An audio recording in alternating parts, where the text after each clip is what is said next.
अस्सलाम वालेकुम and hello everybody.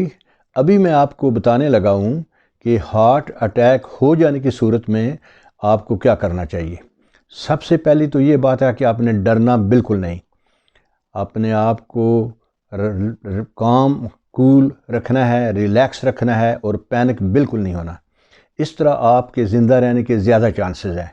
अगर आप बहुत ज़्यादा डर जाएंगे, इधर उधर भागेंगे, तो वो आपके लिए बहुत ख़तरनाक साबित हो सकता है। तो इसके बाद आपने क्या करना है, आराम से सोफे पर, कुर्सी पर या बेड पर बैठ जाना है।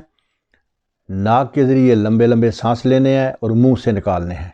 उसके बाद आपने बायां बाजू सीधा करके हथेली आपकी छत की तरफ या आसमान की तरफ हो और आपने कूने के अंदर की तरफ और जहाँ पर नब्ज़ होती है हाथ के साथ, वहाँ कम से कम 5 से लेकर 10 मिनट तक ज़ोर ज़ोर की आपने स्लैपिंग करनी है।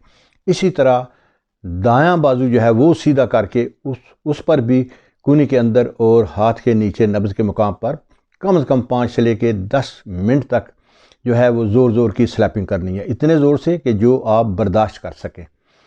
और उम्मीद है कि इस तरह करने से आपका हार्ट अटैक बिल्कुल ठीक हो जाएगा। अगर ठीक ना हो तो आप और ज़्यादा 10 मिनट से ज़्यादा भी स्लैपिंग जो कर सकते हैं।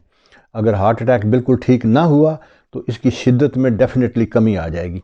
और अगर आप देखें कि मुकम्मल ठीक नहीं हो रहा तो अब आप एम्बुलेंस को फ़ोन करें और हॉस्पिटल चले जाएं।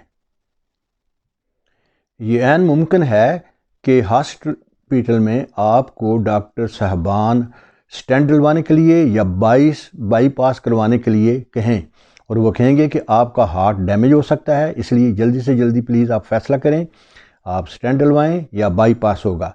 लेकिन ये सब कुछ आप पे मुनहसर है कि आप ये सब कुछ करवाते हैं या आप इनकार कर देते हैं। मेरा मशवरा ये है कि अपने रिस्क पे स्टेंट भी ना डलवाएं और बाईपास भी ना करवाएं। लेकिन इसके लिए बेहतर है कि अभी से आप डॉक्टर बिस्वारूप राय चौधरी के जो वीडियो हैं हार्ट के बारे, उनको प्लीज़ वॉच करें। उससे आपको बहुत ज़्यादा इन्फॉर्मेशन मिलेगी हार्ट के बारे और आप जो है हार्ट के प्रॉब्लम जो है वो अच्छी तरह से सॉल्व करने के काबिल हो जाएंगे।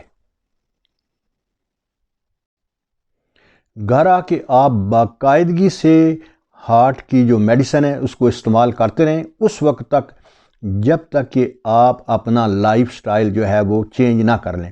और दवाइयाँ भी आपने अपने रिस्क पे छोड़नी है।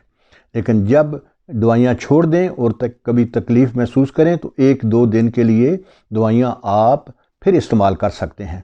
लेकिन इनको छोड़ना एंटायरली ये आपका काम है और आपका रिस्क है। हर बीमारी और ख़ास तौर पर हार्ट के लिए भी जो सबसे ख़तरनाक चीज़ है वो स्ट्रेस है। स्ट्रेस से जो है वो बहुत सारी बीमारियां लग जाती हैं, हार्ट अटैक भी इसकी वजह से हो जाते हैं। तो इसके लिए सबसे बेहतर जो है वो आपके लिए वो इसको आपने दूर करना है। स्ट्रेस और टेंशन को आपने हर वक्त अपने आप को खुश रखना है। किसी से आपकी नाराज़गी है तो उससे राज़ी हो जाना है, किसी ने आपसे कोई ज़्यादती की है तो उसको माफ़ कर देना है। अपने दिमाग को गम, परेशानियों, गुस्से से बिल्कुल खाली कर देना है और कोई किसी से नाराज़गी वगैरह या गुस्सा जो है वो बिल्कुल नहीं रखना। जिस किसी से भी आप बात करें उसकी आपने तारीफ़ करनी है और लड़ने झगड़ने की कोशिश नहीं करनी। इसके बाद आपने बाकायदगी से ब्रीदिंग और फिज़िकल एक्सरसाइजेज करनी है, सुबह को भी और शाम को भी। जो सीढ़ियाँ भी आपने चढ़नी है जो कि कम से कम 250 स्टेप का एक सेट होगा। इस तरह आपने 1000 तक आप कर सकते हैं 4 सेट।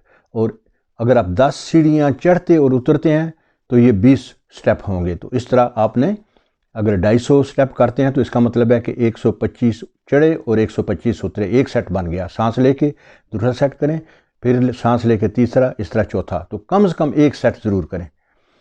इसके बाद आप कमरे के अंदर ही, अगर बाहर नहीं जा सकते तो कम से कम आधा घंटा जो है वो तेज़ तेज़ वॉक भी करें। खाने में रोज़ाना फ्रूट, वेजिटेबल, नट्स और नीम गर्म पानी जो है वो पीने में ज़्यादा इस्तेमाल करें। लेकिन जिन चीज़ों से आप एलर्जिक हैं वो चीज़ें आप ना खाएं। अल्लाह ताला की नेमतों का हर वक्त जो है वो शुक्र अदा करें। गरीबों और मस्कीनों کو تھوڑے سے پیسے دے کر ان سے جو ہے دعائیں خریدیں، اور یہ دعائیں جو ہیں آپ کے سٹریس کو بھی دور کریں گی اور آپ کو خوشی بھی دیں گی، اور یہ دعائیں آپ کے لیے دعائی سے بڑھ کر کام کریں گی۔